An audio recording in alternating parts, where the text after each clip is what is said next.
At the end of the Second World War, there were very few German generals and field marshals who were brought to justice for their war crimes. Across the conflict, there were hundreds of war crimes committed by the Wehrmacht, but many of the field marshals who were involved in these and the commanders were never placed on trial. Most of them took their lives before the war was over, or shortly after the Germans' surrender, to prevent their crimes catching up with them. At the Nuremberg Trials, there were a number of military leaders who were then, following the trials, either given prison time or a date with the infamous executioner John C. Woods. But for all the crimes of the German army, only Wilhelm Keitel and Alfred Jodl would be executed for this. In later trials there would be further death sentences imposed on commanders, but the executions of Jodl and Keitel were botched by the executioner. Join us today as we look at Jodl and Keitel's actions in the Second World War and their executions. And remember, as always, to support our channel, please make sure to click the subscribe button. Wilhelm Keitel was the chief of the Oberkommando der Wehrmacht, the high command of Nazi Germany's armed forces throughout the Second World War. This made him one of the most senior figures behind Hitler in the war effort, despite the Führer of Nazi Germany pulling all the strings and decisions. Keitel had been a soldier during the First World War and received many promotions before he was assigned to the German Ministry of War in 1929, and then he became the head of the organisational department when Hitler came to power. He was pivotal in the German rearmament and preparation for war, and he also inspected secret training camps. Despite a heart attack and 2 bouts of pneumonia in 1932, he recovered and was then given command of different infantry divisions. However, in 1939, he was promoted to Major General and was appointed the Chief of the Reich Ministry of War's Armed Forces Office, which oversaw the Navy, Air Force and Army. When Hitler seized control of the Wehrmacht in 1938, he replaced the War Ministry with the Supreme Command of the Armed Forces, or the Oberkommando der Wehrmacht, and Keitel was appointed as its chief. With this, he was acting as a Minister of War for the country, and was given cabinet-level rank in Hitler's government. Hitler was just looking for a yes man, and he found it in Keitel. Keitel was an experienced general, however he was a man who was regarded as nothing more than a stupid follower of Hitler, and members of Hitler's government deemed him as just a lackey, naming him Keitel. Goering described him as having a servant's mind inside a field marshal's body, showing that he was deemed to be out of his depth, but he displayed utmost loyalty to Hitler and was nicknamed as a nodding donkey who agreed with Hitler every time. Another general said he was often subjected to verbal assaults and onslaughts from the Führer, and Keitel just took it, as he has the brains of a movie usher. He was made the highest ranking officer in the army, because the man's as loyal as a dog. But Keitel, being seen as just a puppet figure, did have full knowledge into the war crimes and horrific actions committed by the Wehrmacht. He was involved in the invasion of Poland, and knew the Nazi plans included mass arrest and deportation, execution and mass murder. He did not oppose anything of this, and basically signed the Einsatzgruppen off to kill and execute millions of civilian populations as they followed the army's advances. Keitel also issued a number of illegal orders, and then allowed the executions of Jews, civilians and non-combatants for any given reason. Those carrying out the murders were told they would not face any reprisal or court-martial for the killings, and they would not face war crimes trials either. These orders were signed off by Keitel, and Keitel deemed Soviet POWs as the worst, saying they should not be taken prisoner and should be shot. He deemed it was his job to suppress the Bolshevik way of life, and he issued an order to all of his commanders saying that they should use extreme severity to stamp out Bolsheviks, ordering executions of Soviet soldiers immediately. He also stated that executions of 50 to 100 communists would be sufficient reprisal for the death of one German soldier. He also signed a decree saying that foreign nationals should be transferred to Germany, where they would be placed on trial, or they would be handed over to the Gestapo and then deported to concentration camps.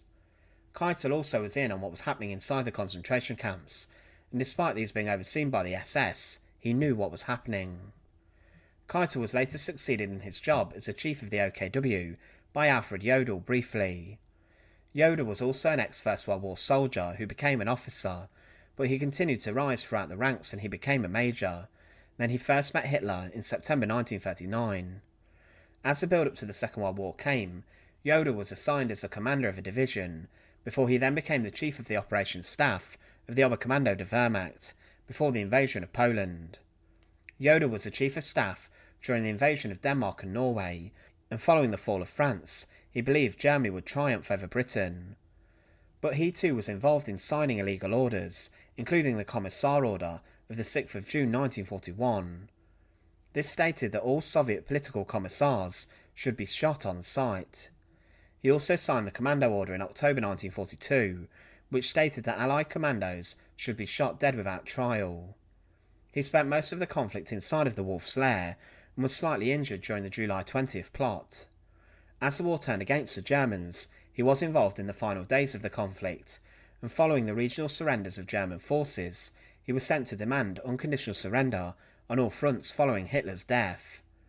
After the arrest of Wilhelm Keitel, Jodl then served briefly as the chief of the OKW. Jodl and Keitel were ultimately arrested along with the rest of the Flensburg government, established in the post-Hitler Germany. They were brought to the International Military Tribunal at the Nuremberg Trials. Keitel and Jodl were both accused of all 4 counts by the court. This included participation in a common plan or conspiracy for the accomplishment of crimes against peace, planning, initiating and waging wars of aggression and other crimes against peace, participating in war crimes and crimes against humanity. The majority of the case against Jodl and Keitel was that their signatures were on a number of illegal orders, as in the Commando and the Commissar Order, that resulted in the executions and unjust executions of thousands of soldiers who should have been taken as a prisoner of war. Keitel admitted that he knew many of Hitler's orders were illegal, and his defence centred mostly around the fact he claimed he was only following orders given to him from Hitler, and that if he had not done this, then he too would have been executed.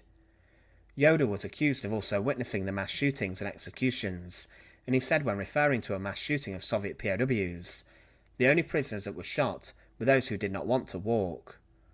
There were further charges levelled at Jodl, including unlawful deportation of civilians, and also aiding execution. Further evidence was given about his signature also being found on an order that deported thousands of Danish citizens and Jews to concentration camps. Jodl said that he was not guilty before God, before history and my people. Keitel, along with Jodl, was seen as a key member of the German War Command, and because of this he was also seen as someone who must have been informed of the war crimes and mass shootings. Keitel said that, as these atrocities developed one from the other, step by step, and without any foreknowledge of consequence, destiny took its tragic course, with its fateful consequence. Both Keitel and Jodl for this were found guilty of every charge that was put forward to them. Because of this they were both put to death and were to be executed. Keitel specifically asked if he could be shot like a soldier, but the pair were given war criminals' deaths to be hanged.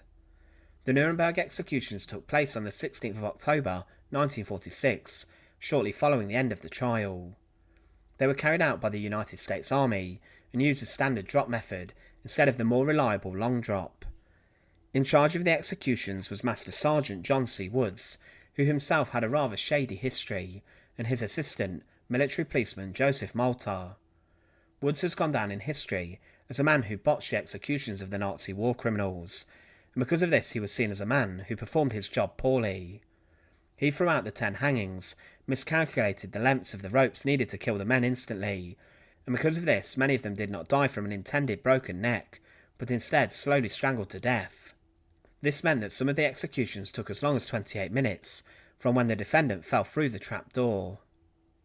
Also, the trapdoor made was too small, meaning that when they plunged through it, some of the condemned men suffered rather severe head injuries and cuts to their heads when they fell through, as they hit the side of the trapdoor. Wilhelm Keitel was brought into the gymnasium of Nuremberg prison, where the gallows had been created there. He was supposed to be the 3rd person hanged, but was actually the 2nd, as Hermann Göring's dead body was brought into the chamber to show witnesses he had taken his own life. Keitel told the prison chaplain, "You've helped me more than you know. May Christ my Saviour stand by me all the way. I shall need him so much." He was given communion before also, and he was then led to the scaffold. It was said that he held his head high whilst his hands were being tied and walked erect towards the gallows with a military bearing. When asked his name he responded loudly and mounted the gallows as he might have mounted a reviewing stand to take a salute from German armies.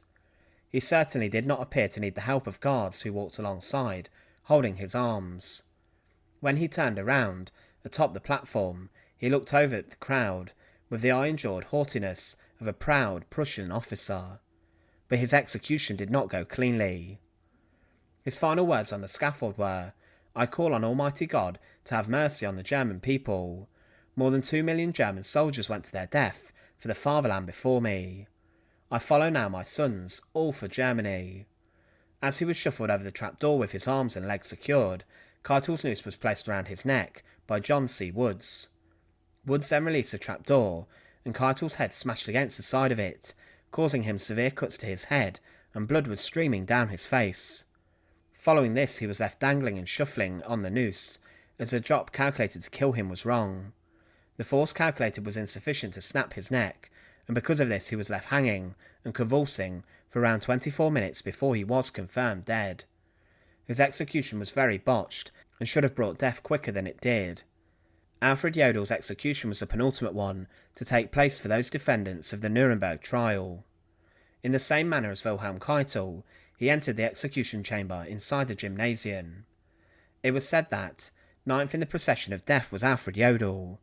With the black coat collar of his Wehrmacht uniform half turned up at the back, as though hurriedly put on, Jodl entered the dismal death house with obvious signs of nervousness. He wet his lips constantly, and his features were drawn and haggard as he walked, not nearly so steady as Keitel, up the gallows steps. Yet his voice was calm when he uttered his last 6 words on earth, "My greetings to you, my Germany." At 2:34 a.m, Jodl plunged into the black hole on the scaffold. 6 minutes later, he was pronounced dead. His execution was more straightforward than Keitel's. Wilhelm Keitel and Alfred Jodl were both prominent members of Hitler's government and war effort. They both had great knowledge of the crimes that the Wehrmacht committed, which included mass deportation and huge-scale execution by the Einsatzgruppen. They were both members of Hitler's inner circle and were at the top of the German military, being heads of the OKW. They today are remembered as 2 of Hitler's generals who met the hangman following the Nuremberg Trials. Thanks for watching. To support our channel, please make sure to subscribe, and once again, thank you so much for watching.